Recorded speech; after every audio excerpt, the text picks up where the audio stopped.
E a mesa que a gente vai assistir agora é a terceira mesa de um ciclo feito em parceria junto com a Escrevedeira. Então, focada em fotografia e literatura. Antes da gente começar, eu queria só agradecer a Escrevedeira por toda a parceria e agradecer a Noemi, escritora e crítica literária, e Cristiano Mascaro, fotógrafo, que, enfim, dispensa apresentações. Um dos maiores nomes da nossa fotografia nacional contemporânea. E, antes da gente começar, também eu gostaria de agradecer aos nossos patrocinadores, o 100% Eventos, a Volvo e a Swiss Airlines, e a Vivo e a Terra, sem os quais a gente não conseguiria fazer os eventos hoje. Então, por favor, aproveitem e não deixem de conferir o restante da nossa programação, que domingo tem mais.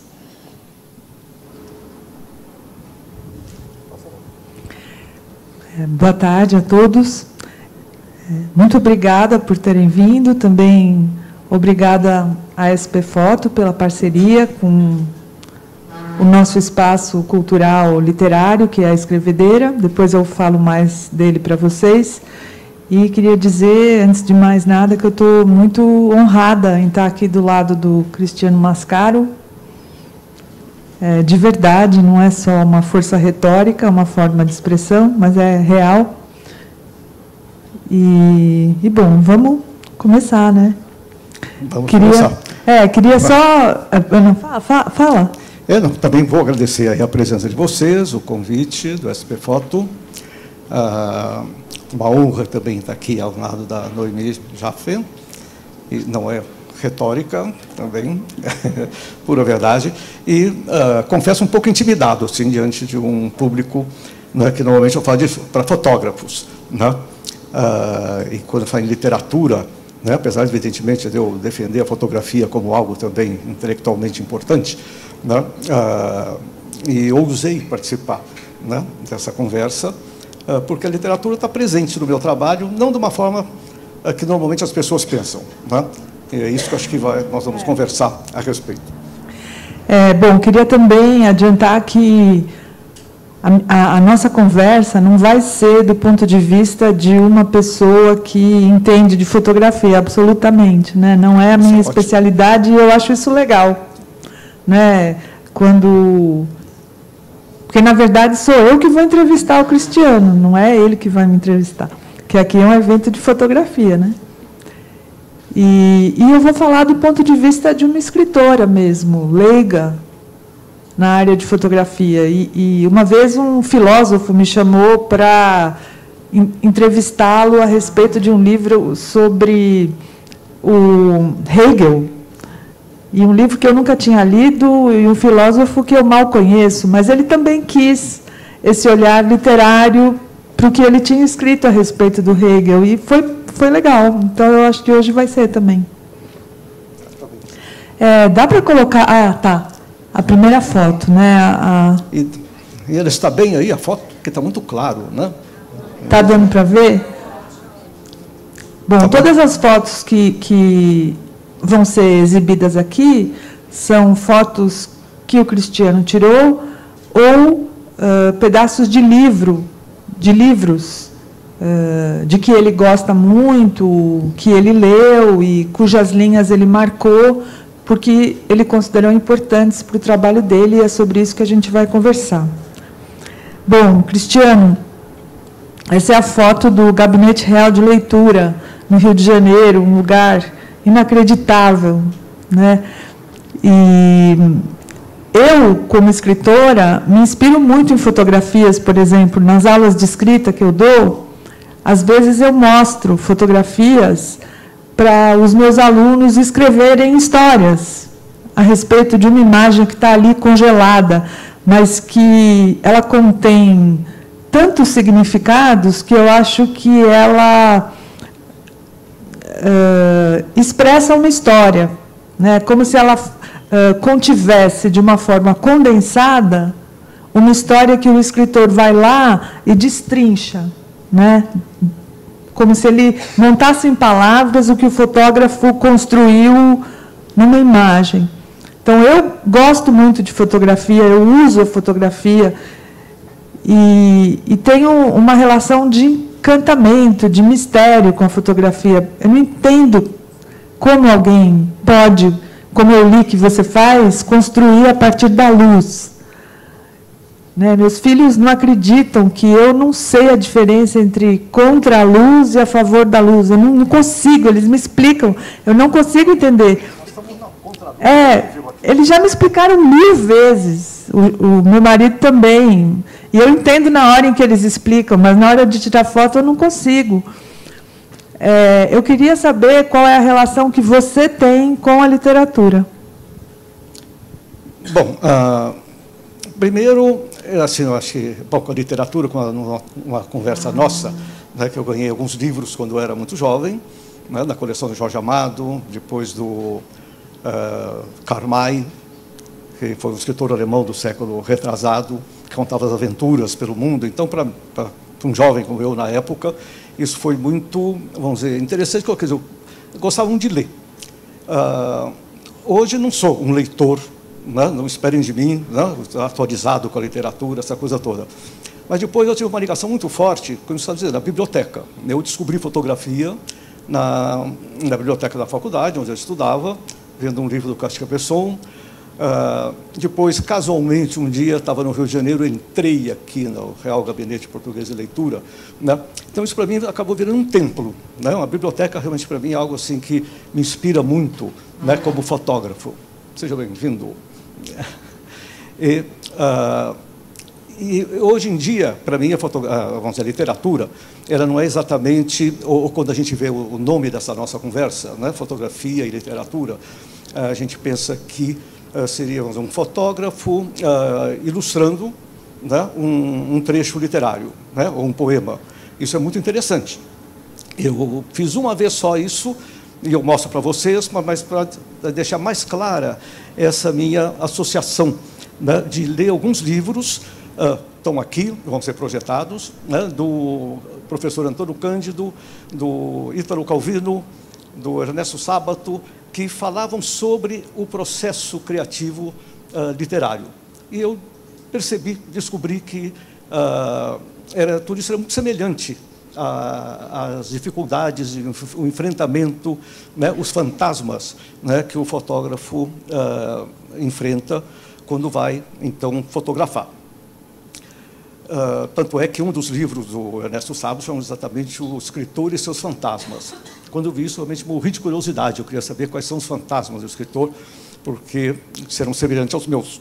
E descobri que são exatamente os mesmos, né? No processo criativo, o desafio do papel em branco. No nosso caso, é quase inverso, né? A paisagem já construída, dura, terrível na sua frente, e você conseguir ver aquilo, né, de uma forma que seja sua, pessoal, né?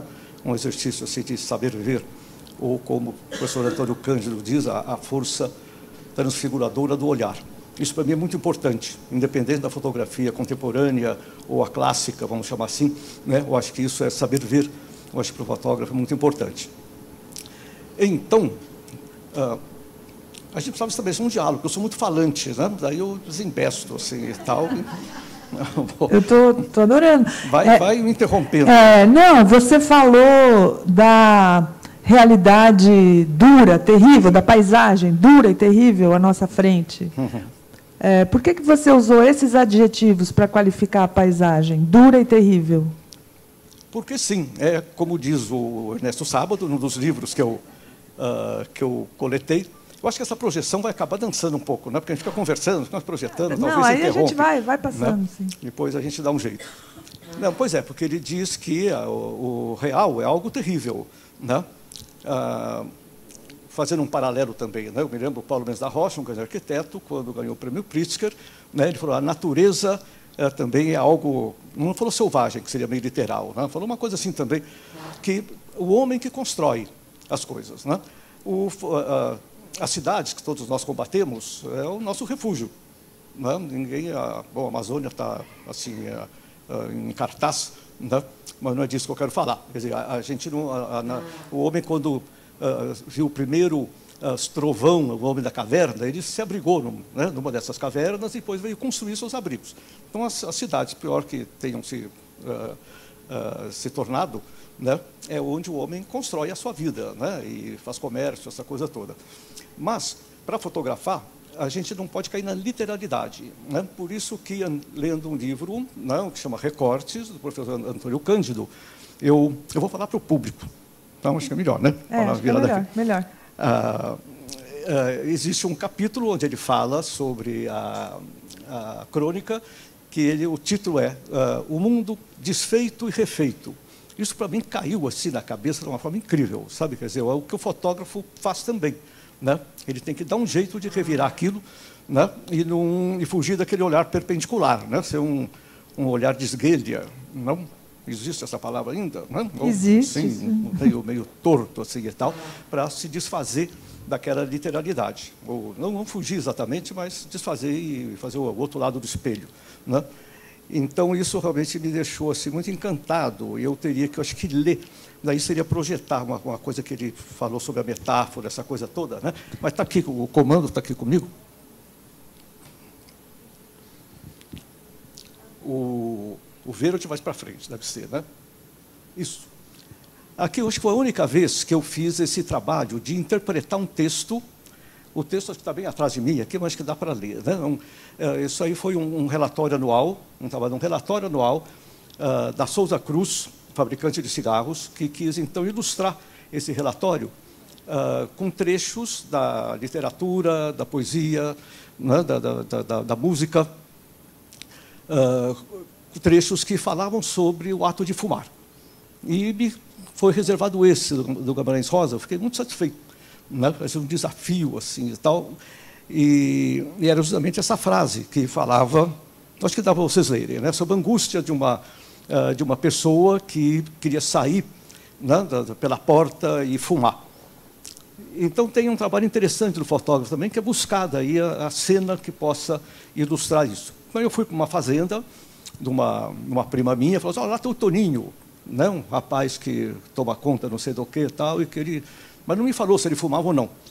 E daí o engraçado foi isso, que eu cheguei lá e contei a história para ele, não sei como apareceu um cigarro. Eu falei: fica fumando aí na janela, na porta, né, que era uma luz interessante, uma luz de porta, ou luz de janela. E eu fiquei tentando fazer a foto várias vezes, e ele fumando, até que uma hora interrompeu, que ele falou: pô, eu não fumo. Eu estava quase matando o carinha lá e tal. Então, todas essas...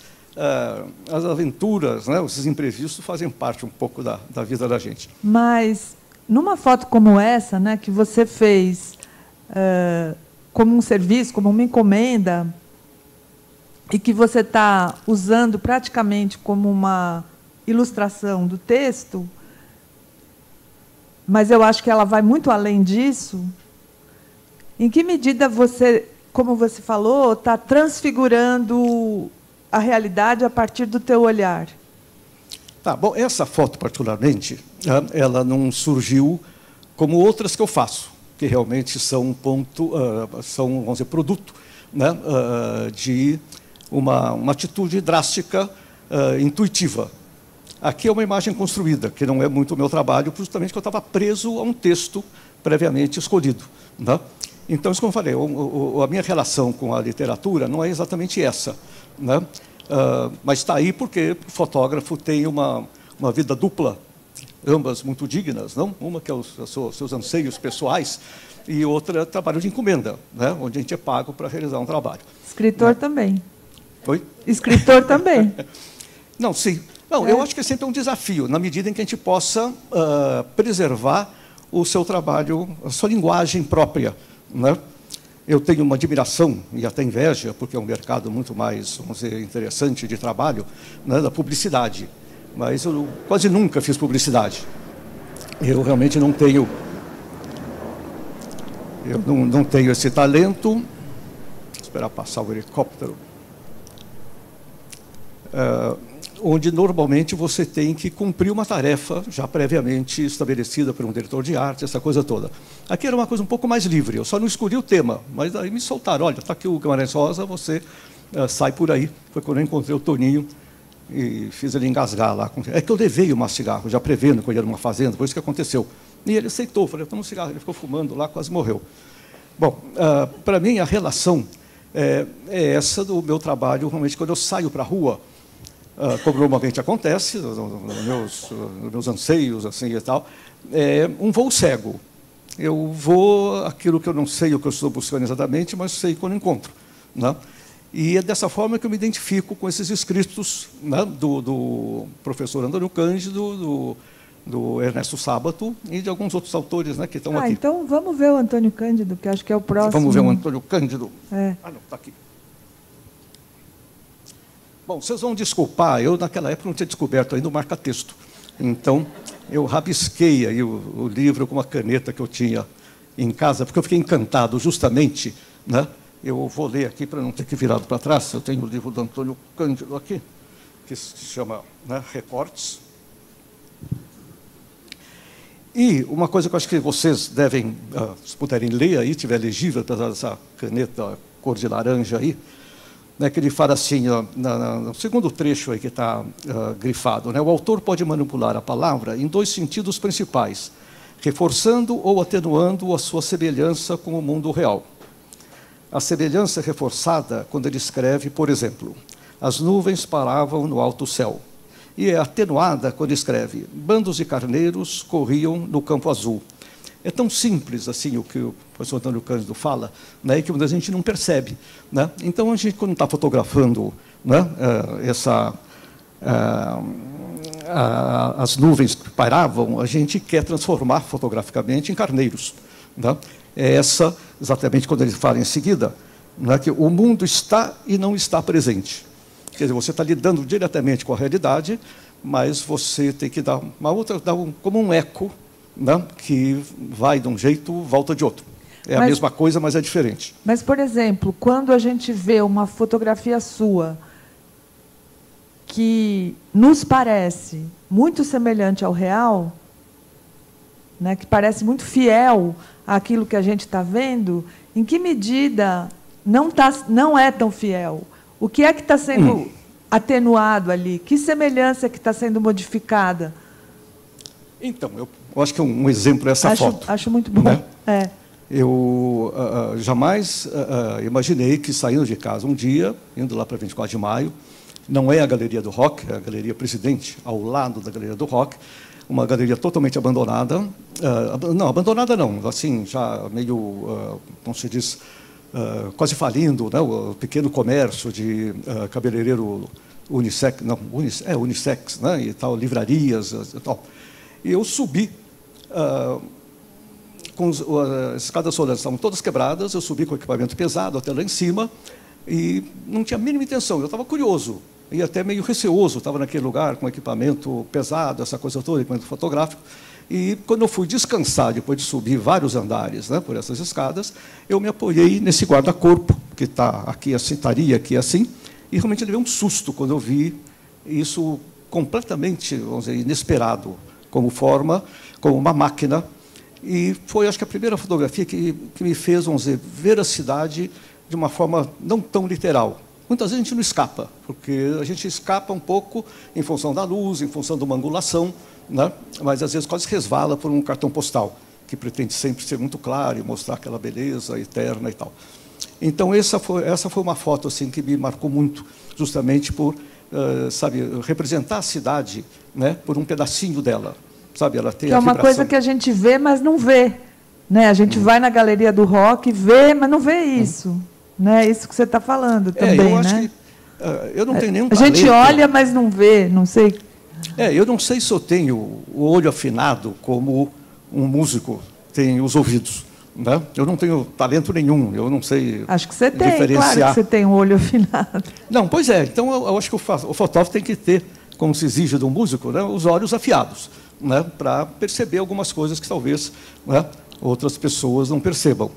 Não é nada genial, mas é, vamos dizer, próprio de cada um. Eu, quando descobri fotografia, não sabia, mas eu acho que me encantou tanto quando eu vi as primeiras fotos, né, do Cartier-Bresson, do Robert Frank, né, do André Kertész, que foram 3 fotógrafos assim, que me influenciaram muito, me marcaram muito. Eu realmente fiquei apaixonado, que eu acho que é fundamental, todos nós, né? Como diz o daí Ernesto Sábato, que é um argentino, então ele parte realmente assim para a coisa mais trágica, né? Quer dizer, você tem que ser como é que ele fala, daqui a pouco a gente projeta aqui, né, um fanático, né, pelo que você está fazendo. Se você não for um fanático, você não vai conseguir fazer nada. Então, coisa de exagero. Então, eu digo que a gente, não, eu acho que a gente tem que ser mais paciente, o fotógrafo, não?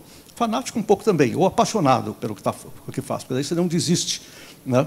Eu acho que toda paixão tem essa força, né? Essa qualidade. Então, outra foto, vamos ver aqui. Mas deixa eu te perguntar uma coisa. Você ainda sai para a rua, assim, para descobrir coisas por acaso? Saio. Antigamente era, sobretudo, São Paulo, né? Eu rodei muito.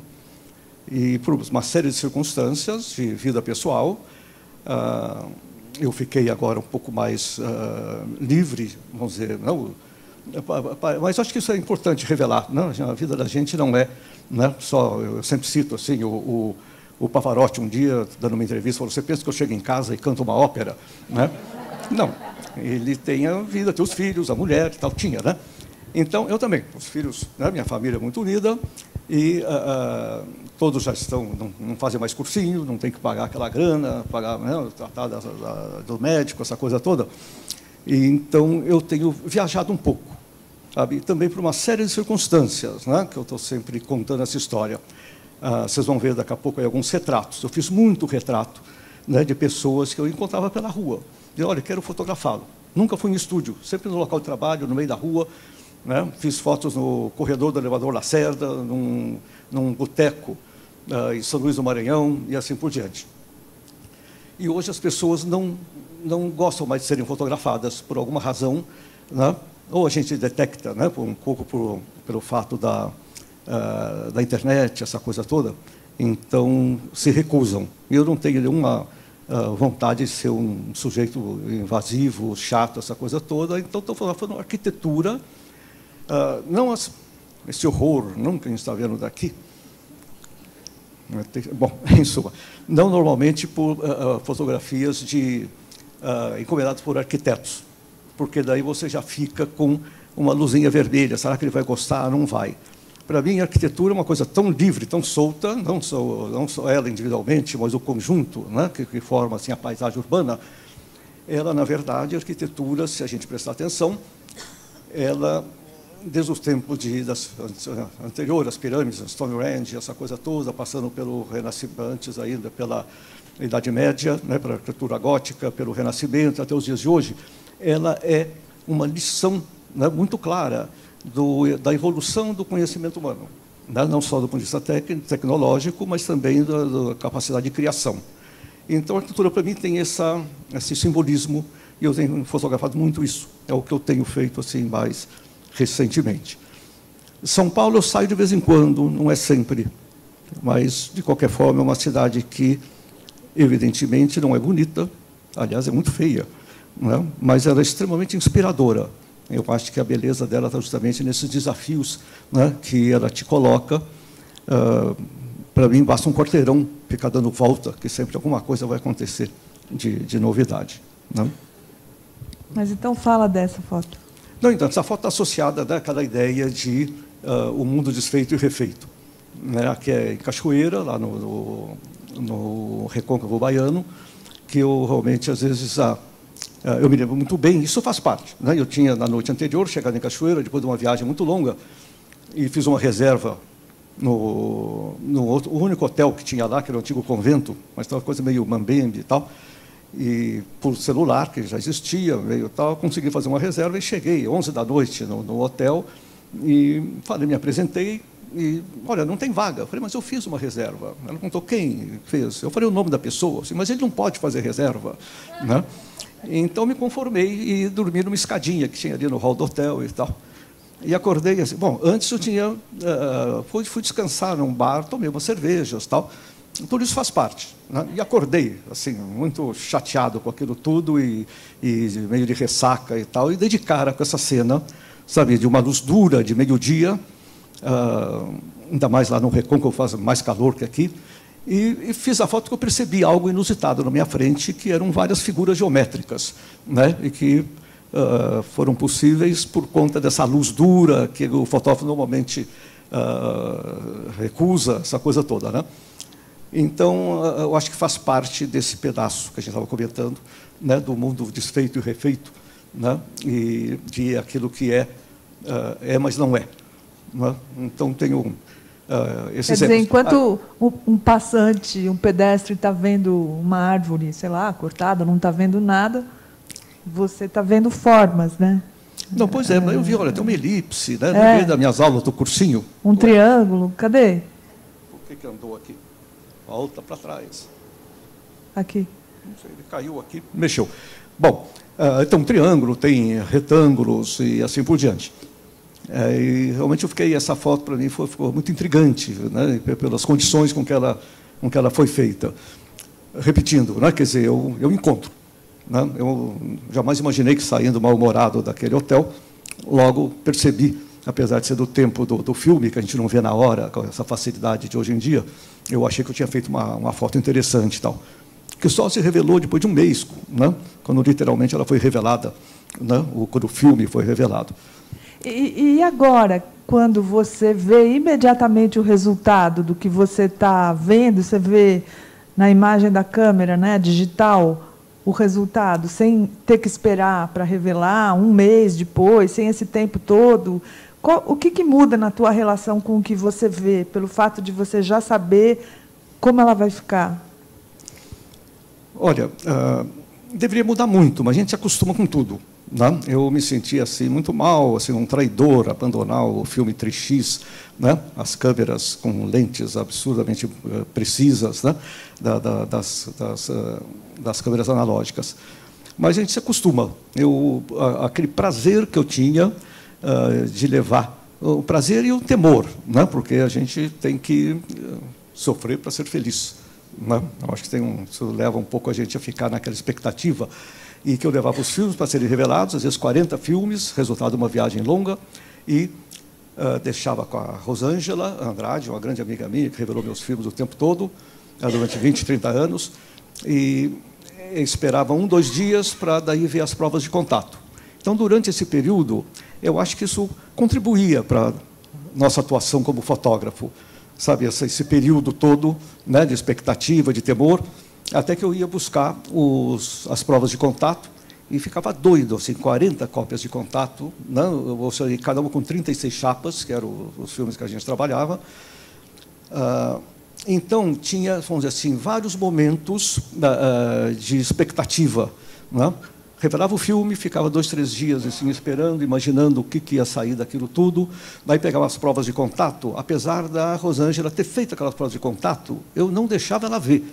Quando eu pegava, eu saía para o carro, punha dessa forma, assim, no colo, e dava uma primeira e saía com o carro andando e torcendo para fechar o farol. Eu adorava um congestionamento nessa época, né? Porque daí eu podia ficar filando, mas que não dava para ver com atenção. Às vezes eu brecava o carro, o papel de contato é espelhado assim e tal, brilhante, e caía tudo no chão, junto com a embreagem, aquela coisa toda. Mas isso também era quase um jogo que a gente curtia fazer, da expectativa até chegar em casa, onde eu acho que todo fotógrafo tinha um abajurzinho, né? E uma lente, né? Um visor assim para você olhar cada fotograma com daí um lápis dramatográfico sagrado, vermelho normalmente, que você passava um traço assim diagonal naquela foto escolhida. E assim ia. Então todo esse processo, e depois ainda tinha a revelação, a gente vê do tamanho, essa coisa toda. E isso só desapareceu. Né? Então eu estava achando muito sem graça a coisa de fotografar e ficar olhando, porque o gesto é sempre esse. Né? Você fotografa e olha e tal. Então alguém criou essa frase, eu acho que é fotografar, como se fosse fotografar de forma tracejada. Né? Eu acho que isso te tira um pouco a concentração, porque muitas vezes você fica tão curioso, né, que é inevitável. Acho que todo fotógrafo faz a foto e dá aquela olhada. Enquanto isso, o gol pode ser feito lá na frente, né, e você perde. Né? Você não mergulha mesmo naquilo, né, de uma forma intensa. E quando tinha filme, não adiantava ficar esperando nada, era ir fotografando e tal, com a rapidez necessária. Então, mudou um pouco, acho, o comportamento, né, do fotógrafo. Então, hoje, surgiu algo que eu não tinha antigamente, que é uma dor terrível nesse ombro aqui, de ficar no mouse.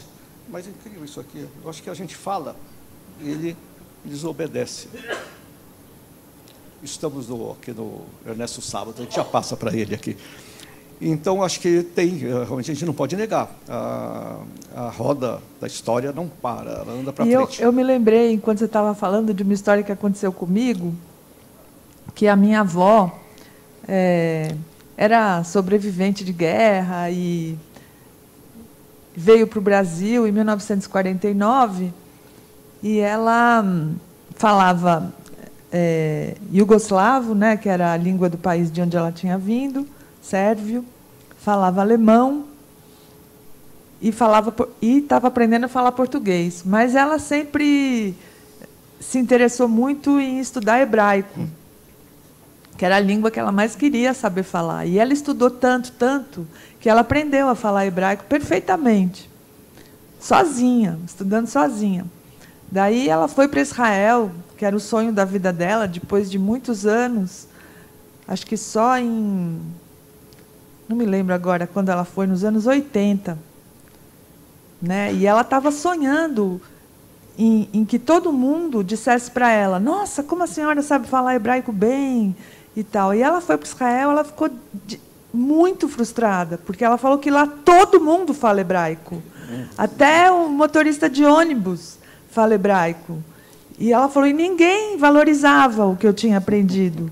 E eu queria saber agora de você, agora que todo mundo fotografa, né? Até o motorista de ônibus, que é muito bom que ele fotografe, que todo mundo fotografe, mas como é que você se sente com todo esse aprendizado que você teve, todo esse sofrimento pelo qual você passou, todo esse tempo que você esperou para revelar, para ver, né, um mês para saber o resultado de uma foto, e hoje está todo mundo fotografando e vendo, e fazendo altas fotos, e tem propaganda no ponto de ônibus, do que o iPhone XP consegue fazer.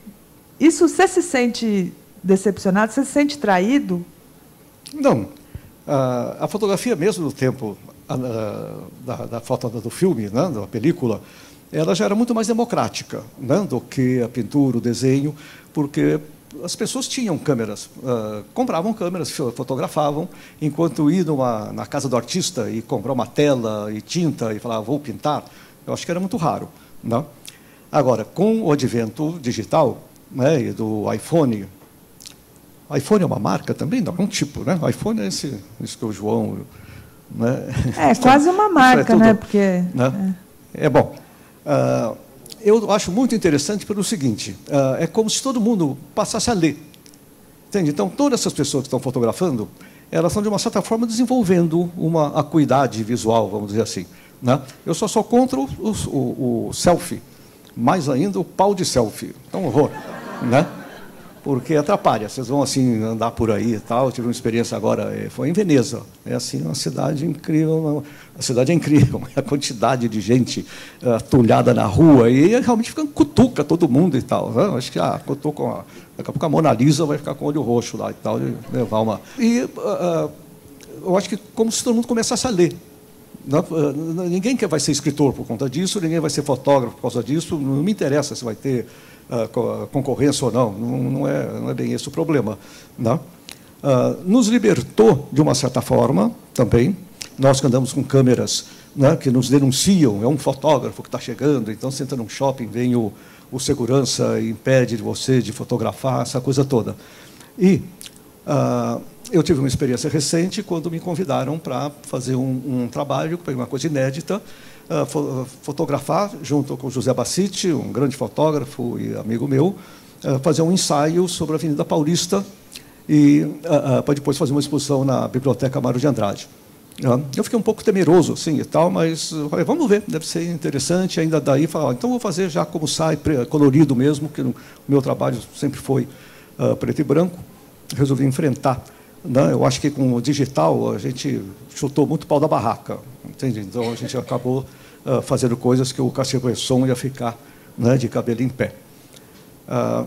Então eu percebi na Avenida Paulista que eu podia fotografar sem que as pessoas se incomodassem, porque eu estava ali como várias outras pessoas fotografando. Fiquei só com um pouco assim, no início muito rígido, porque na Paulista é onde mais se rouba celular, né? Então segurava assim e tal, com força e tal, mas depois relaxei, não aconteceu nada, felizmente.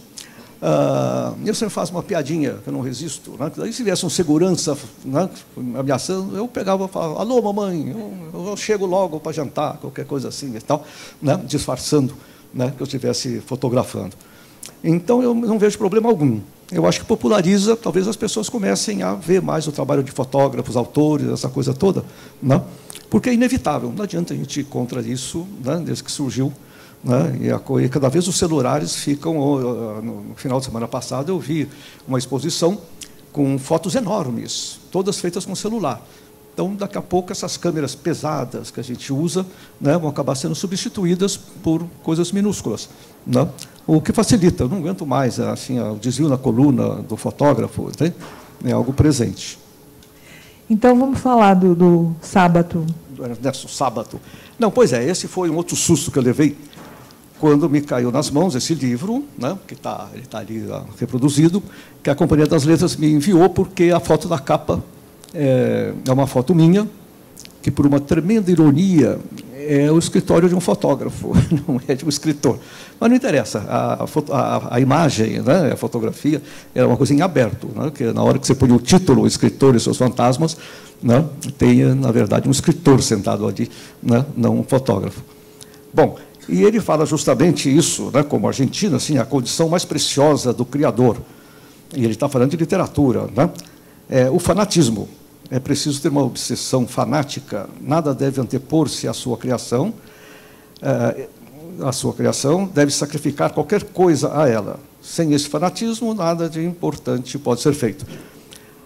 Eu acho um certo exagero nisso, né? Eu acho que a gente tem que ser, a palavra acho que mais correta para dizer assim, é perseverante. Né? O fotógrafo tem que realmente... Deixa eu passar uma próxima imagem aí, que demonstra essa perseverança, vamos dizer, essa paciência que a gente tem que ter, que muitas vezes é comparada com a do pescador. Né? Que eu estava em Polônia, diante dessa igreja incrível, gigantesca, né? Se não me engano, é São Bartolomeu. Ceboneta, você que é uma italiana, é São Bartolomeu. E que eu, quando cheguei, vindo de Veneza, estava louco para fotografar, já conhecia a igreja de fotografias, essa coisa toda. E, quando eu cheguei lá, estava vendo, diante da igreja, a Feira Internacional do Chocolate. Sabe, era assim, uma quantidade de barracas brancas, de aquelas de plástico, que parecem tendas árabes, assim, e tal. Pô, me deu uma frustração muito grande. Mas a gente tem que se conformar. Eu perguntei, me informei que duraria 3, 4 dias aquilo e sairia. Então, fui dar uma volta pela região e tal. Quando voltei, daí chovia. Mas a gente aprende também a jogar com a força do inimigo, da adversidade, vamos chamar assim.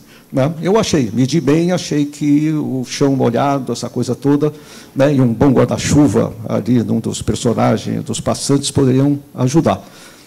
E aí, aquela questão que todo fotógrafo faz, quer dizer, eu coloquei, não estava sem tripé, fiquei segurando, esperando essa hora, que é uma hora meio mágica para o fotógrafo de luz, né, quando ainda tem um lusco-fusco, você ainda tem o céu com uma certa luz, né, não é aquele céu preto, né, que nessas horas, com o tipo de equipamento, não vai sair estrelinha, nada e tal. Então, e fiquei esperando algo que aparentemente é desprezível, né, mas que todas as pessoas estivessem numa posição, né, essas que estão passando minúsculas aí, que não são a parte mais importante, vamos dizer, da foto, mas ela tem lá sua importância. Né? Não podia ter nenhuma, uma na frente da outra. Né? Elas tinham que estar meio como se uma pinça a gente colocasse cada uma de uma forma adequada. Então, quem olha a foto, depois comparo isso, se chegar a quando eu falar das esculturas do Richard Serra, né, que tem isso. Né? A gente não presta atenção só, vamos dizer, no peso daquilo e tal, e não percebe a sutileza de certas coisas que compõem, né, a obra de uma forma geral. Não sei se aí para vocês é visível, né? Quer dizer, pode ter uma ou outra pessoa assim e tal, né? Ainda adorei, falei do guarda-chuva. Então, acho que tudo isso compõe. É lógico que a massa da São Bartolomeu, né, é o que é preponderante aí na imagem. Quanto tempo você esperou para conseguir fazer essa foto? Foram 2 finais de tarde. Depois que o chocolate foi embora, eu fiquei ali de plantão, medi bem o pedaço que eu queria. Eu precisava ter, meio do escuro, uma linha de referência de horizonte, que é justamente essa guia aqui, né, esse desnível, esse degrau. E, então, tudo isso, esperando um pouco, não queria que o céu também tivesse totalmente uniforme, né? As nuvens, que também, a gente, vendo essa foto, a gente vê a igreja, né? Ou catedral, né? Mas o desenho das nuvens, essa coisa toda, né? Também faz parte, assim como os pedestres aqui. E, perdão, só para completar, nesse caso, a gente não tem o poder do maestro, né? Porque com a batuta ele manda fazer tudo direitinho. Aí a gente fica só torcendo para que eles façam aquilo que a gente está querendo, né? Sem poder dizer nada. Né? Não pode aos berros, falar, para aí um pouquinho, não adianta. Já vivi situações semelhantes, mas não funciona. Não, eu ia falar, porque você... Primeiro você disse que você foi em Cachoeira, daí você o hotel não estava reservado, você acabou dormindo na escada, e daí, quando você acordou, você viu aquela cena da árvore e falou, puxa, que situação difícil, e mesmo assim apareceu uma cena como essa, e agora... Aqui você falou que primeiro tinha a feira de chocolate, depois estava chovendo, mas você precisou, enfim, desentranhar de dentro dessa dificuldade uma oportunidade, né? E você, numa conversa que a gente teve antes, você falou que você gostou muito também no Ernesto Sábato, acho que é no Ernesto Sábato, que ele fala que as limitações que a arte impõe, elas não são exatamente uma debilidade, mas uma força. Queria que você falasse sobre isso, porque eu achei isso muito legal. Não, pois é. A fotografia, né, por essa particularidade de trabalhar com o real, né, a gente tem 1000 limitações. Né, e eu acho que uma forma de usar essas limitações como força criativa é justamente também não querer fazer aquilo que outra expressão faria melhor. Né? Você tem que compreender quais são as suas limitações.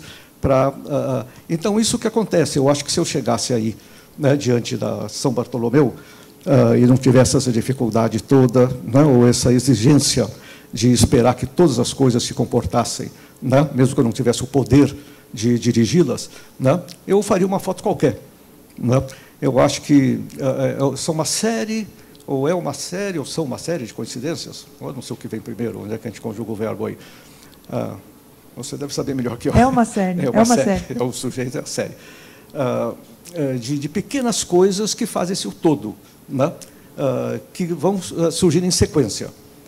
Usando uma comparação bem desagradável, quer dizer, diz que avião cai só quando uma série de pequenas coisas né, pequenos erros vão se acumulando. No nosso caso, o contrário. Né? São pequenos acertos assim e tal que constroem a obra fotográfica. Né? Então, o Ernesto Sábado fala, eu acho que eu pulei a página, né? Mas não tem importância, ele fala assim do drama, tem que voltar um pouquinho. Tá, depois.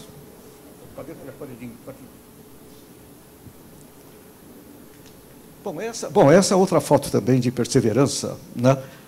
Como a de São Bartolomeu, aí uma igreja maravilhosa, projeto Aleijadinho, né, o São Francisco de Assis, em Ouro Preto, e é uma pintura do Ataíde, né, um dos pintores dessa época. E que eu cismei de fotografar tetos. E assim fui fazendo vários tetos. Não me lembro qual foi o primeiro, essa coisa toda. Né, e daí eu invoquei com isso. Eu falei, eu preciso fotografar onde eu entro, olha, demais as igrejas, ou teatros, tal. E como fazer? É aquela coisa, também ser um pouco ousado. Né, ousado, mas não para atrapalhar os outros. Então, eu aprendi no meu trabalho de fotógrafo, que se você pergunta, não pode. Né? Então, o negócio é fazer sem pedir, sem perguntar, e ficar atento. Né? Mas isso sem, evidentemente, aborrecer os outros, essa coisa toda e tal. Eu me imagino uma pessoa assim, educada. De vez em quando a gente precisa, né, aborrecer os outros e tal. Mas aí eu percebi que eu não deveria perguntar para o pároco, para o padre, e assim várias outras situações. Então o que eu resolvi é fazer por minha conta. Sempre tinha alguns fiéis assim passando, eu deitava no chão. Era o único jeito. Deitava na nave assim e tal, naquele corredor, porque nesse tipo de trabalho de foto, que é praticamente uma reprodução, né, da obra do Ataíde, daí as coisas têm que estar perfeitas. Não é aquela interpretação que vale, evidentemente, muitas vezes, de fotografar de uma outra maneira, né, não tão organizada como essa. Então, para conseguir esse paralelismo nas bordas da foto e tal, para ter essa reprodução, eu tinha que deitar no chão. Né? E, como eu digo também, as pessoas que passavam pensavam que era uma missa de corpo presente. Uma promessa. Assim. Eu estava deitado lá. E tal. né, de alguma forma, ou uma promessa, né? É que de joelho não dava para fazer a foto direito.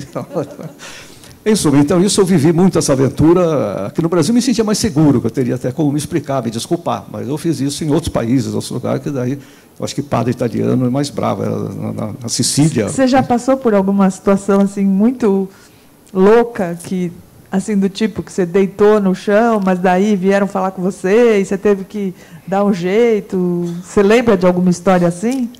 Não, em igreja não, mas uma vez, numa cidade que me deu confiança, porque ela tinha o nome de, oh meu Deus, cidade lá na Bahia, né, Coração de Maria, é uma cidade, que a a Ana Helena Mariani me indicou, onde tem aquelas casinhas que ela fotografou, né, como se fossem caixinhas de fósforo. Então, fui nessa cidade e achei que eu estava bem à vontade, tal, cidade acolhedora, com esse nome, né, tão bonitinho.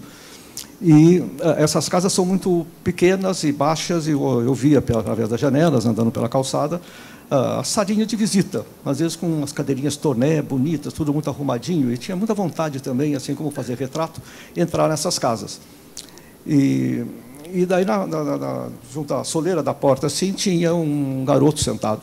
Eu falei, posso entrar para fotografar? Ele falou que podia. Então, eu entrei, não via ninguém e tal, vi a sala, fotografei, daí essas casas muito estreitinhas, né? Elas têm um corredor, onde os quartos estão aqui, lá no fundo, a copa, a cozinha, e eu fui entrando. Cheguei lá, dei de cara com uma senhora, falou, o que você está fazendo aqui? Eu falei, estou fotografando. Não, mas eu falei que sou filho. Você não tem um filho? E me ameaçou realmente e tal, eu tive que sair meio correndo e tal. O garoto não estava mais ali, ele falou, pode, entra, né? Então, algumas vezes acontece essas coisas, eu não me lembro de nada assim, isso era mais patético ou cômico, né? Mas sofri mais em passeata, né? Que eu sou da geração 68, né? Começando a fotografar, e daí levei muita borrachada e tal. Nunca fui preso, mas fui detido, fui parar numa delegacia de Cascadura, lá, para um paulistano, lá, chegar na zona norte do Rio, e parar meio detido. Eu estava fazendo um trabalho sobre o Natal da Portela, que era um bicheiro famoso na época. Então, mas apesar de... Porque eu trabalho com o cotidiano, né? Então, eu tenho muito mais, assim, de uma época, hoje nem tanto, né? Eu sou muito bem recebido, né? No Brás, onde eu fiz um trabalho uma vez, as pessoas daí me convidavam para entrar nas casas, comia, tomava um cafezinho já adoçado, assim, bem doce, pizza amanhecida e tal. Então, era... Mas tudo isso fazia parte do folclore e faz parte da fotografia, quer dizer, do resultado, né? Porque muitas vezes, agora eu entendo assim, o papel de um curador, né? Muitas vezes a gente gosta muito de uma foto, de uma imagem, mas o motivo de você ter gostado é mais a aventura que você viveu, né? Fazendo aquela foto, né? Então, precisa um curador que não participou daquele auê todo para dizer, não, essa foto realmente é só a história dela que é interessante, né? Porque a gente lida, principalmente eu não trabalho em estúdio, eu trabalho na rua. Então, eu vivo em confronto não, né? Convivendo com pessoas, com fatos e tal. Então, estou sujeito a esse tipo de coisa. Você acha que essas fotos que você tira do cotidiano equivalem a crônicas? Eu acho que sim, né? Eu acho que eu tenho esse fascínio, pelo que o professor Antônio Cândido fala também num dos textos dele, né? Quer dizer, a vida ao resto do chão, né? A crônica se interessa, né, justamente por isso, né? Não vejo crônica, talvez exista, não, mas assim, sobre a guerra da Crimeia e tal. Aliás, ela até foi a primeira guerra fotografada. E a fotografia sempre esteve atraída por dois extremos, né? Vamos dizer, da condição, assim, ou a condição humana, né, às vezes a pior possível, isso jornalisticamente, evidentemente, tem assim, né, uma importância muito grande, né, a fotografia jornalística, e tem também aquele outro lado da beleza da natureza, a beleza do mundo, né, quer dizer, os tuiurus do Pantanal, e que eu aprecio e que são necessários. Tem livros incríveis, mostram um pouco toda a riqueza, a vegetação, a selva e tal. Agora, entre esses dois extremos existe esse cotidiano, que está presente 24 horas por dia, né, em nossas vidas. E isso que, para mim, é interessante, porque representa o desafio. Eu não sinto atração por um teatro dramático, né, já montado, né, porque, não que seja fácil, lógico, tem mil maneiras de fazer, né, maneiras mais óbvias, maneiras muito criativas, mas eu acho que é extrair o leite da pedra, se a gente pode usar essa expressão, para mim, que é um desafio, quer dizer, tornar algo opaco, né, um pouco mais luminoso. não sei que é a utilidade disso, mas para mim é assim, nunca fiz, como se diz, nunca fui a psiquiatra, a psiquiatra e tal, né? Uma vez eu contei isso para alguém e falei assim, nossa, você nunca foi, você deve estar com algum problema, né? E tal, mas realmente nunca me senti, né, a necessidade, porque para mim o convívio, né, com essa vida urbana, com a vida que eu levo, a minha vida, né, ela se satisfaz, né, dessa forma. Tem suas frustrações, evidentemente, mas a gente parte para outra para daí recompensar. Você falou uma coisa muito bonita agora, que é transformar o opaco em luminoso, que esse é o teu desafio.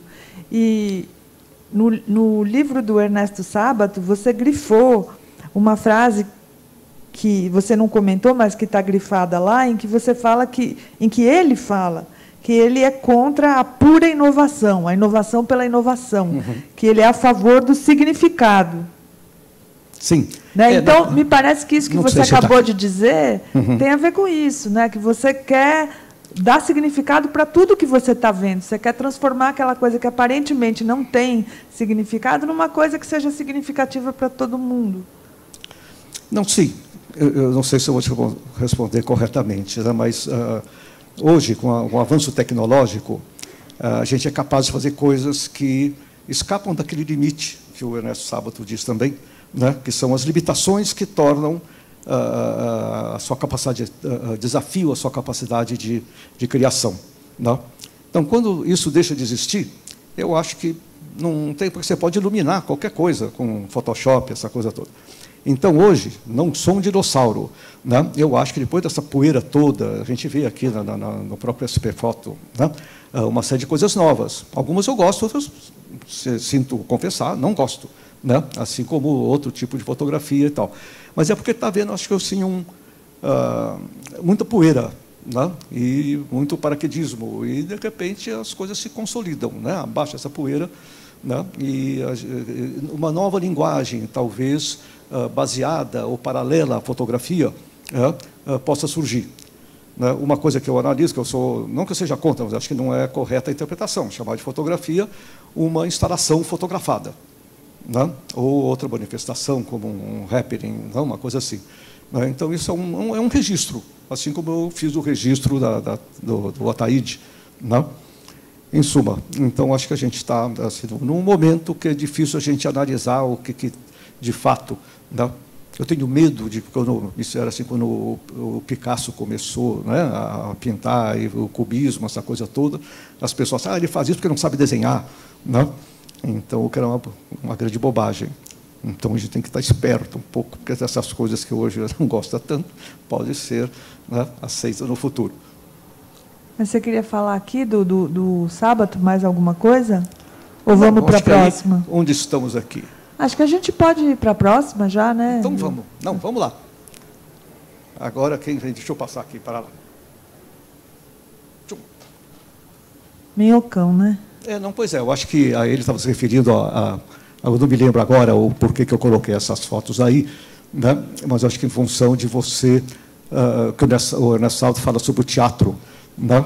Não sei se eu já falei isso aqui, quer dizer, é o desafio da criação, né, entre quatro paredes, né, de você sempre ter, mesmo nas limitações, né, você ir adiante com o seu trabalho. Aqui agora, quer dizer, assim, por exemplo, o Minhocão, sobre o Minhocão, que é um local obscuro, sabe, sem vida, e a gente descobriu uma luz, né, justamente nesse contraste entre, né, o que está aqui de baixo e essa luz que resvala, né, pelas laterais, né? Ou esse posto de gasolina, que para mim também foi algo... Nunca pensei em fotografar um posto de gasolina, né? Somente um lugar poluído, carro parado, o frentista andando, e aquelas bandeirolas, use óleo, não sei das quantas, para o carburador e tal. Carburador não vai óleo, é gasolina, não é? Ou álcool, mas é para o cárter. E aquilo que eu estava dizendo a vocês, eu estava indo para Guarapiranga, eu vim da minha casa pela Raposo Tavares, e ia pegar a marginal do Tietê, em direção lá a Guarapiranga, quando eu vi, às 5 horas da manhã, esse posto que ainda não tinha sido inaugurado. Ele estava aí como quase uma nave espacial baixando na Terra, né? E daí tem aquele desconforto de morrendo de medo, parar o carro essa hora, fotografar e tal. E eu fiz a foto sem tremer. Saiu direitinho. Então, acho que é um pouco isso, a gente realmente escapar, né, dessas limitações e conseguir realizar alguma coisa dentro das dificuldades. Aqui é o Ítalo Calvino, né? As Cidades Ítalo Invisíveis. Calvino. Aqui eu marquei que você grifou, né? Entre a racionalidade geométrica e o emaranhado das relações humanas, que seria isso, como uma síntese do teu trabalho. Mas, pois é, isso define, né? Eu levei um susto quando eu li isso, porque define exatamente assim o que é uma cidade, né? Eu pus para ilustrar aqui essa foto, que eu acho que vai fazer esse caminho de mostrar um pouco essas figuras aí nesse meio, né, das faixas de pedestres, jardins, ruas, pedaços de ruas. Eu acho que esse conflito todo, essa convivência, né, de uma cidade molda um tipo de personagem, né, ou de ser humano diferente daquele que vive num outro extremo, vamos dizer assim, né, na selva amazônica, por exemplo. E o Calvino também fala que o olhar percorre as ruas como páginas escritas. Isso é demais, né? Eu achei assim incrível. Isso é o cruzamento perfeito entre fotografia e literatura, né? Eu pus essa foto aí de Lisboa, que eu achei interessante, que aquilo que eu já havia comentado com vocês da arquitetura, né, que nos revela de uma forma muito clara o desenvolvimento do conhecimento humano. Né? Então, minha busca, né, é sempre essa, né? A cidade, principalmente. Eu não sei por que mexe isso aí. Bom, de você, por exemplo, entender, né, o mundo. Isso aí está chato, isso. Tá, a partir, vamos dizer, da arquitetura, não a arquitetura essa premiada do arquiteto, essa também, lógico, né, mas esse conjunto, né, de cidades. Você consegue, conforme você está em Paris, ou Lisboa, no Rio de Janeiro, ou São Paulo, né, ela é um retrato, né, daquele lugar, né, daquela cultura. Então, essa frase do Marco Polo, né, que o Ítalo Calvino criou, descrevendo para o Kublai Khan, para o Gengis Kublai Khan, né, as cidades, né, do seu império, né, ela mostra muito bem isso, esse papel realmente que essa paisagem, né, urbana tem como ela cumpre muito bem. Vamos lá. Agora a Leila Perrone Moisés, né, que ela ressalta o verso do Fernando Pessoa: pensar é estar doente dos olhos. Essa coletânea toda de textos, né, desse volume aí chamado O Olhar, que evidentemente me interessou. Era uma coisa toda literária, né, e chamada O Olhar. Não? Então, também já conhecia a Leila Perrone Moisés, que eu acho uma grande crítica literária, e fui lá olhar o Fernando Pessoa, que eu já li, não sou um especialista, evidentemente, mas que eu gosto muito da obra do Fernando Pessoa, e que ele fala, né, dessa pensar é estar doente dos olhos, e o Fernando Pessoa, o olhar velado, e, em seguida, né, vem esses versos aqui, e que ele fala algo que, para mim, eu senti as minhas pernas fazendo isso em X, em Y e Z, né, quando percorre a cidade. Então, foi algo que eu realmente observei muito, li a respeito, e a gente me influenciou. Não que ele tenha me influenciado, quer dizer, me deu a garantia, né, a segurança dessa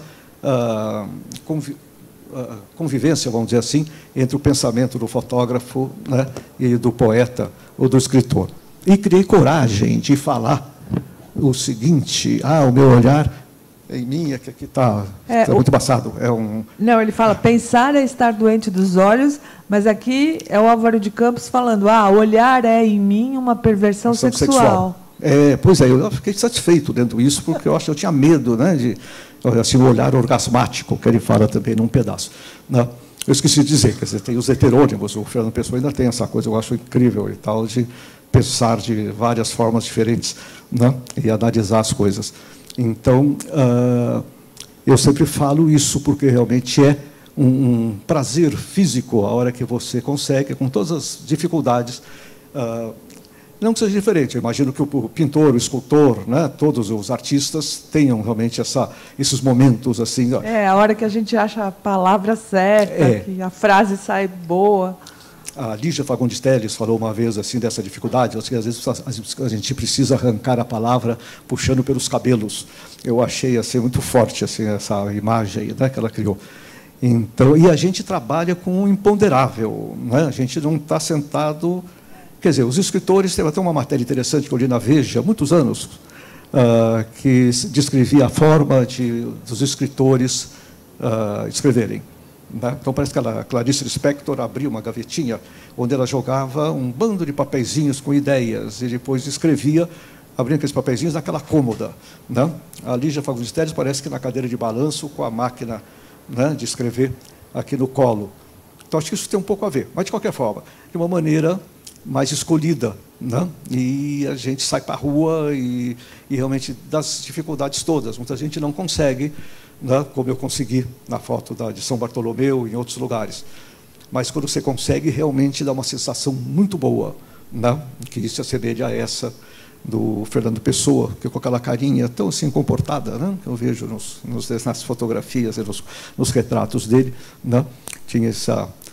Comportado nada, né? Não, não, mas fisicamente a carinha dele é uma pessoa tímida. Né? Trabalhava numa seguradora, 8 horas por dia, mas não era nada comportado. Mas eu imaginei com aquela carinha. Vamos para a próxima? Vamos lá. Bom, isso estava um pouco por essa, eu coloquei essa foto um pouco por causa do poema, né, que fala de minhas pernas, meus passos em X, em Y, em Z. Então, acho que ela ilustra, né, claramente esse caminhar. E essa foto é um pouco aquela de prazer, né, orgasmático, né, porque isso é uma estação de metrô em Lisboa, estação Chiado, e que eu subi e tal, fiquei procurando alguma coisa, eu queria fotografar, porque, apesar de ser um projeto do Álvaro Siza, um grande arquiteto português, eu não estava achando, porque é uma estação, que a escada rolante, essa coisa toda, a obra dele, assim, a expressão da obra dele não estava exatamente aí. Mas o que, para mim, me satisfaz muito com essa sensação de arrepio é quando algo mecânico e sem nenhuma utilidade visual, assim, nenhum retorno visual, você consegue compor. Eu dizendo assim, quer dizer, espero que vocês achem interessante a foto. Eu achei quando eu fiz e tal, mas descobri algo do nada, algo que seja expressivo, tá? E de expressão visual, né? A gente está acostumado a se emocionar muito, né? Com música, eu choro, realmente assim, a música, né, te emociona muito, assim. E agora, visualmente também eu tenho essas sensações, né, de conquista, né, de descoberta, vamos dizer assim. Então é mais ou menos isso. E a próxima, em relação a essa, é mais legal. Ó. Aí veio o retrato. Perdão. Né, ó, uma depois da outra, como fica legal. Com esse mesmo... Passar? Bom, tem o homem... como é que chama isso? O homem sanduíche? Não, o homem placa. O homem placa, o homem, né? Placa. Agora a gente passa para as fotos de pessoas, né? Fotos depois do Fernando Pessoa. Não, pois é, isso foi assim uma surpresa para mim, porque você, o João, puseram os retratos. Vamos pôr uns retratos aí e tal. E que eu já falei um pouco sobre eles, né, da facilidade, né, de até uns 10, 15 anos passados, a gente tinha, assim, por exemplo, com esse sujeito que está lá na rua, no final da rua direita, quase chegando lá na Praça da Sé, ele com essa placa que eu cortei, mas que estava lá, compro ouro, essa coisa toda. Eu falei, posso fazer uma foto? Não só, ele fez a pose dele, né, colocando o rosto desse jeito e me olhando fisicamente incrível. Através... Então, isso tem também essa relação com as pessoas, é algo extremamente emocionante. Né? Vamos ver se a gente... Essa foto, né, que eu gosto muito, porque foi assim, o pontapé inicial em retrato. Né? Isso em 1976, mais ou menos, eu estava começando a fazer um trabalho sobre o bairro do Brás, e encontrei essas pessoas ali na zona serialista, E eu já contei essa história tantas vezes, alguém já ouviu? Não, senão eu perco um pouco. Assim, mas então vou em frente. Eu encontrei essas duas figuras, né, carregando sacos de farinha da calçada, onde estava estacionado um caminhão, até para lá, onde tinha um depósito, com aqueles sacos pesados, eles jogavam lá naquele depósito. E eu fiquei realmente assim, muito impressionado com a beleza deles, né? O fato de eles estarem todos, né, enfarinhados, essa coisa toda, e disse, olha, eu achei vocês figuras maravilhosas. Eu estava treinando uma frase, mas se eu treinasse muito, acho que eu ia perder o bonde e tal. Então saiu essa frase, eles evidentemente estranharam. O bando de gente, dos colegas que estavam em volta, vai sair na Playboy, papapá, essa coisa toda, criou assim um ambiente pouco propício, né, de se concentrar e fazer um retrato. Mas eles se comportaram de uma forma tão incrível, né, de companheirismo, de amizade entre eles, né, de posarem. Talvez, se fossem modelos profissionais, não soubessem fazer isso. Eles iam lá com aqueles clichês, né, de fotografia de moda, talvez. E, nesse momento, então, realmente foi um momento muito mágico. Parece que, apesar da gritaria em volta, parece que a gente ficamos protegidos assim por uma redoma de vidro, nos isolando de toda aquela balbúrdia, né? E daí fiz vários retratos dele. Daí fiz só de um, só de outro e tal. E isso me encorajou, me incentivou, vamos dizer assim, a fazer retratos. É incrível, né? Porque essa foto é atemporal, parece um pouco até uma cena medieval. Pois é, né? Parece estátuas gregas, né? Que eles estão aí com meio marmóreos, aí com a farinha e tal. Um deles tem uma bermuda de saco de farinha, o outro é um jeans cortado, né? E realmente pessoas assim atléticas, né? Mas sem aquele atlético fortão e tal, né? Físicos bonitos e tal. Então realmente eu achei, daí passei a fazer retrato, né? Aqui é uma coisa meio bressoniana e tal, né? As outras fotos eu tinha feito com Hasselblad, que é uma câmera que te obriga a pôr no tripé e conversar com as pessoas. Mas aqui eu ainda tinha uma herança de repórter fotográfico, porque eu comecei a trabalhar na Veja, e fui fotografar uma igreja evangélica que, naquela época, também tinha mais liberdade, né? Sem crítica alguma, isso não tem nada a ver, mas a gente não consegue entrar numa igreja evangélica e fotografar, né? Nesse aspecto, os padres são muito mais gentis, né? E você tem uma liberdade de entrar num templo e fotografar, e até deitar no chão, como eu faço. Então, essa menina, realmente, esse momento decisivo aí, ela deu essa olhadinha assim e tal, e eu fiz essa foto, que eu gosto muito, porque tem essa qualidade assim, de momento decisivo, né? Bom, essa foto... fala, porque ela é muito incrível. Não, pois é, essa foto tem dupla interpretação, tá? Quase todas as imagens, né? Eu fiz em Paris, evidentemente, esse negro, certamente um imigrante, que o final dele, depois de ter o seu país, né, explorado até o último bagaço, a vida dele foi emigrar para a metrópole e viver de vender relíquias, como a própria Torre Eiffel, que está lá no fundo.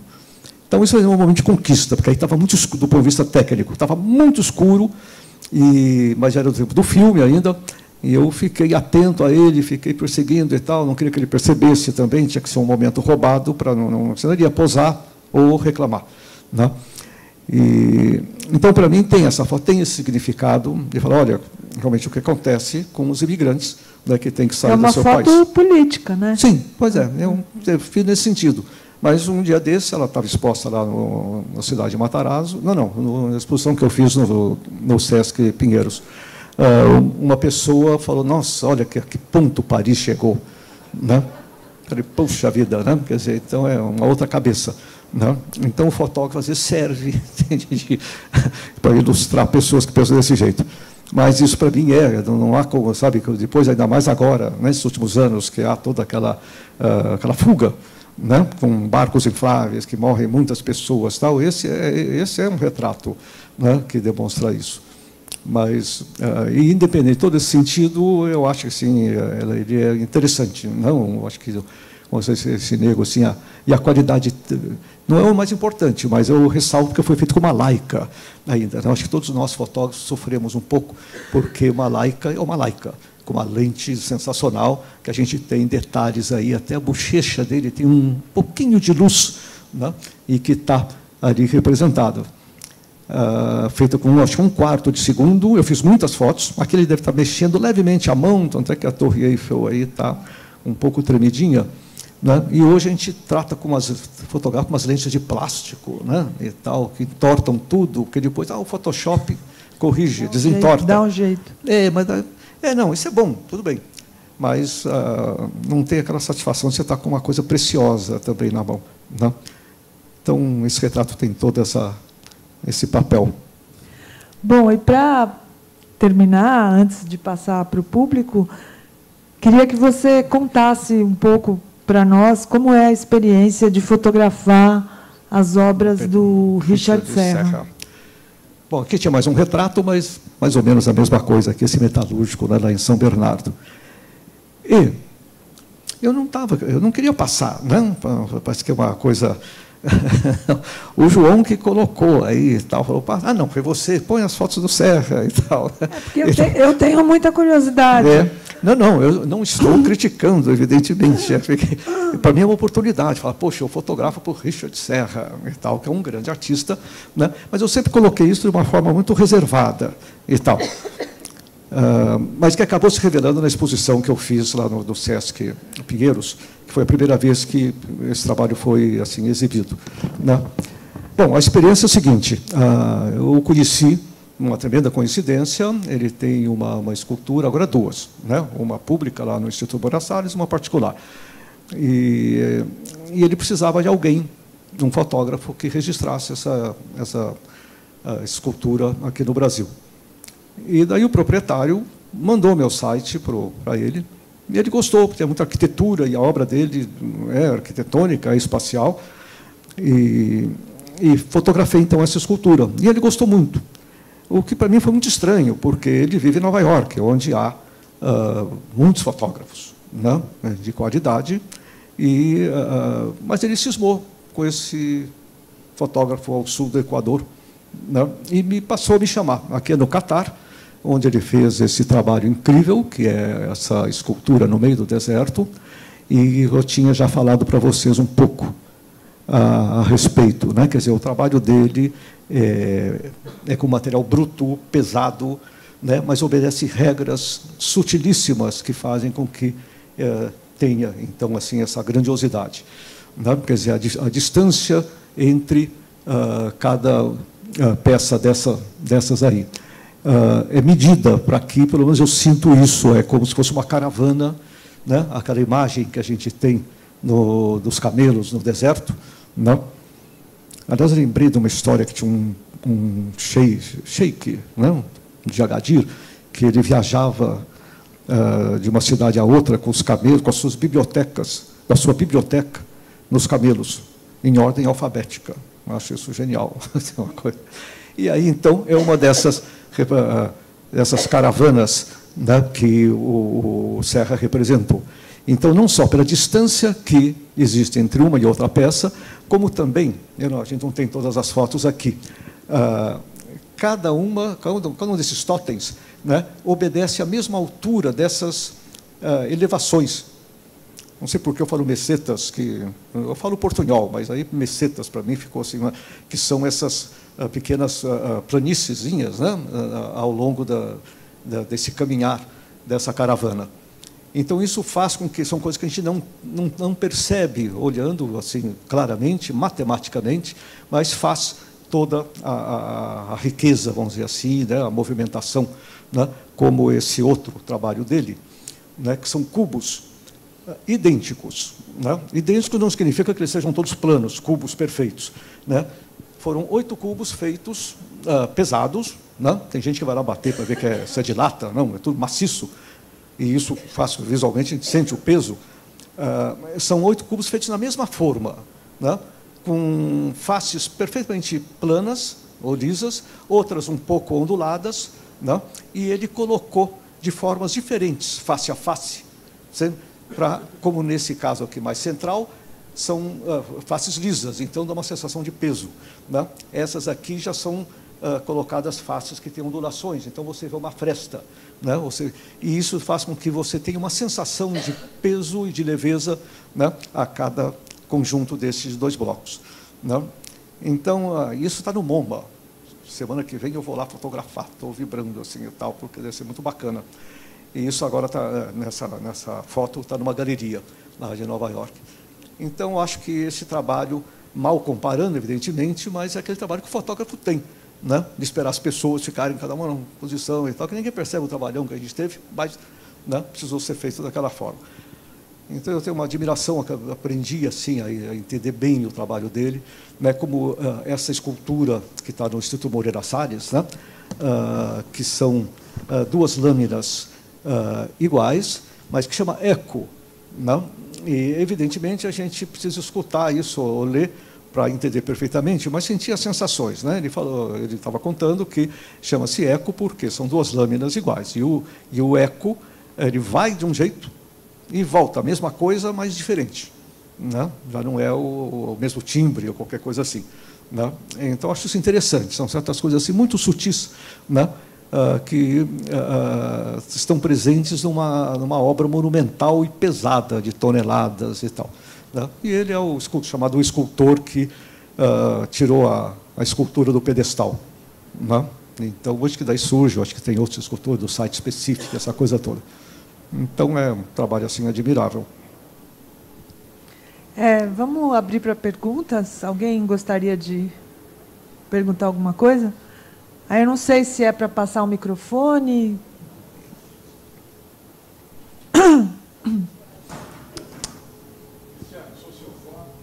Obrigado pelas palavras. A gente sempre tem a oportunidade de, vindo aqui na exposição, encontrá-lo, dessa vez, ouvindo a sua palestra. Eu queria saber uma coisa, em termos do seu estilo de fotografia. Por que o preto e branco, ou se é uma versão a cor? Segundo, você usa Photoshop? Obrigado. Por que o preto e branco? É uma pergunta recorrente, assim, que eu já respondi de diversas formas diferentes. Não sei qual é a correta. É que, assim, a primeira fotografia que eu vi, do Cartier-Bresson e do Robert Frank, eu citei, né, e o Kertész, que são três fotógrafos que eu descobri quando eu estava assim, apaixonado, quando começou a minha paixão por fotografia, e eles fotografavam em preto e branco. Tinha aquela tradição de todos os fotógrafos da Magnum, né, dessa geração, talvez pela dificuldade também de fotografar cores, os filmes coloridos não tinham alta sensibilidade, essa coisa toda. E, enfim, também é uma abstração a mais. É aquele famoso distanciamento, assim, né, da literalidade. Então, e daí fui sempre assim. Agora, com o digital, estou deixando de ser tão ortodoxo, né? Porque com o digital você fotografa e pintam lá na câmera dois arquivos, um RAW, JPEG, né, coloridos. E quando eu perguntei para o meu guru, quando eu comprei uma câmera digital, que eu olhei aquele bando de botõezinhos, não sabia o que fazer com aquilo, eu fui falar com o Thales Trigo, um grande amigo, um grande fotógrafo, e falei, olha, então já posso pôr aqui para ver na tela em preto e branco? Eu disse, não, você vai estar perdendo detalhes. Então, fotografa colorido e depois, no Photoshop, já confessando aí que eu tenho que usar, não, você tira a cor e fica preto e branco. Então, hoje eu tenho... É bom que eu preservo um negativo, né, uma foto colorida, mas eu seleciono, faço uma seleção, né, uma edição que eu transformo em preto e branco. Então, essas fotos que vocês viram da igreja, São Bartolomeu, foram feitas, tem o arquivo colorido. Mas é tão sem graça, o preto e branco, eu acho que é assim mais forte, né? São muitos elementos, a coisa toda e tal. É lógico, não tem fotógrafos coloristas, vamos chamar assim, sensacionais, né? Mas não sinto assim nas minhas fotos a necessidade da cor. Já quase apanhei de um editor, não um editor qualquer, um editor de mais de 2 metros de altura, o Pedro Corrêa do Lago, quando eu fui fazer um trabalho chamado Patrimônio Construído, Fotografar Arquitetura, o patrimônio arquitetônico brasileiro. E eu pensei, vamos fazer preto e branco. Realmente ele começou a levantar, assim, eu estava sentado, ele não parava de levantar, e tal, ele ficou muito bravo. E, então, fiz colorido. Então, nessa minha outra vida, né, de fotógrafo, tão digna quanto, imagino, eu faço colorido, faço muita coisa colorida. Agora, o Photoshop é necessário, né? Eu tenho uma lente, uma zoom, que é de plástico, não sei, que você fotografa assim, uma viga, sai um arco. Não, isso dá uma aflição muito grande, entende? Você, daí no Photoshop, você aperta lá um trequinho, lá volta, fica horizontal. E assim, o que eu sei fazer no Photoshop é, às vezes, tirar o urubu do céu, né? Porque é até gostoso, você faz um clique, ele desaparece, assim, é uma mágica, né? E porque você, no tempo do filme, a gente retocava manchinhas brancas, às vezes era um fiozinho de tecido ou cabelo, né? Que estava no negativo, e você lá com Spotone, que era uma tinta acumulativa, que você ia lá e tal. Agora, uma manchinha preta, como urubu, não tem jeito, né? Então, com o Photoshop, fica mais fácil. Agora, tem um tratamento mais especial, daí eu tenho, né, o atual Rosângela, que é o Marcos Ribeiro. A Rosângela revelava meus filmes. Hoje é o Marcos Ribeiro que trata minhas fotos para a máquina impressora dele. Daí não vou saber. Não existe aquilo de, olha, você pega um arquivo, trata e pode mandar para a Conchinchina, que lá vão imprimir e vai sair naqueles moldes. Não sai, né? Tem máquinas e máquinas e talentos de impressores. Então, o Marcos Ribeiro, ele que faz aí o tratamento, né, um pouco mais avançado, mas eu ainda tenho aquele respeito pelo meu arquivo, semelhante ao negativo do Trix, que é 1 para 1,5. Né? Então, não sou especialista, eu já tentei aprender, mas acho muito chato. Tá bom? Mais alguém? Olha lá.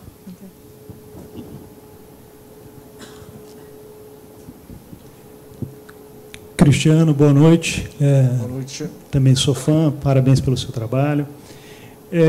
Você citou alguns autores que não tratam especificamente de fotografia, né? O texto da Leila Perrone Moisés até fala de olhar especificamente, né, como todo volume, mas, enfim, citou Antônio Cândido.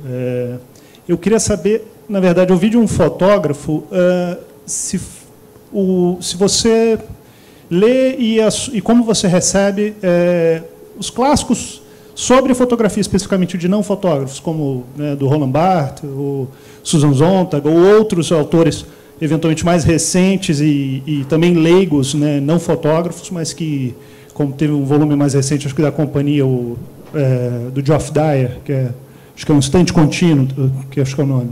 Enfim, se você lê e se fazem sentido o que você lê ali, o que você encontra, ou não, eventualmente, enfim, como é que você recebe isso? Se é que você, enfim, eventualmente leu de fato esses autores? Não, eu li basicamente a Susan Sontag, você acabou de falar, Roland Barthes, mas nunca não é uma leitura que me preocupa muito, não. Com o maior respeito, evidentemente, né? Eu sinto esse paralelo, né, todos esses autores aí literários, né? Eu acho que me abastecem mais a imaginação, né, do que... eu fiz pós-graduação, né, quando eu estava na faculdade, né, e tinha semiótica, essa coisa toda e tal. Nossa, eu nunca consegui, eu fiquei meio bloqueado, sabe? Uma época tive a oportunidade de ter uma bolsa na França, e daí tive algumas palestras como é que se chama esse que veio aqui agora no francês, da semiologia, que veio aqui no Sesc Pinheiros, Edgar Morin, né? Mas isso me embaralhava muito, não conseguia fotografar, porque eu começava a ver aquela realidade que me fascinava, mas daí tinham signos, né? Essas coisas. Eu realmente nunca...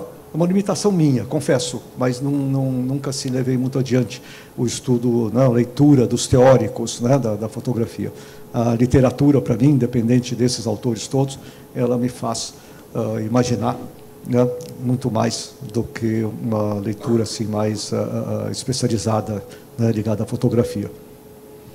Sinto muito.